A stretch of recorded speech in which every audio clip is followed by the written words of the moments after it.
Hello বন্ধুরা, আসসালামু আলাইকুম। আজকে আপনাদের জন্য নতুন একটা রান্নার রেসিপি নিয়ে আসলাম।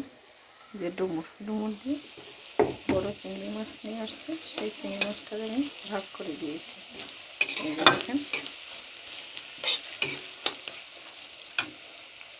আমি রান্না করতেছি, আপনারা আমার সাথে থাকেন। মশলাটা দিয়ে দিলাম, সামান্য একটু পানি দিয়ে কষাবো। মশলাটা কষানো হয়ে গেছে, আমি ডুমুরটা দিয়ে দেবো। আমি দিয়ে দিলাম। এখন সাথে একটু দুধ দেবো, এই যে লিকুইড দুধ, গরুর দুধ। এই একটু হালকা চিনি অ্যাড করবো। এখন ভালোভাবে কষাবে, হালকা একটু আঁচে দিয়ে রাখবো। আর কোনো পানি অ্যাড করব না। এখন ঢাকনা দিয়ে ঢেকে দেবো। আমার রান্নাটা হয়ে আসছে, ধনেপাতা অ্যাড করলাম। আমার ডুমুর রান্নাটা হয়ে গেল। আশা করি বাসায় সবাই খাবেন বেশি বেশি করে। এটা আমাদের নবীজি ফেভারিট খাবার, তো অবশ্যই সবাই খাবেন। আর বেশি বেশি like, comments, subscribe and share করবেন। আল্লাহ হাফেজ, আসসালামু আলাইকুম।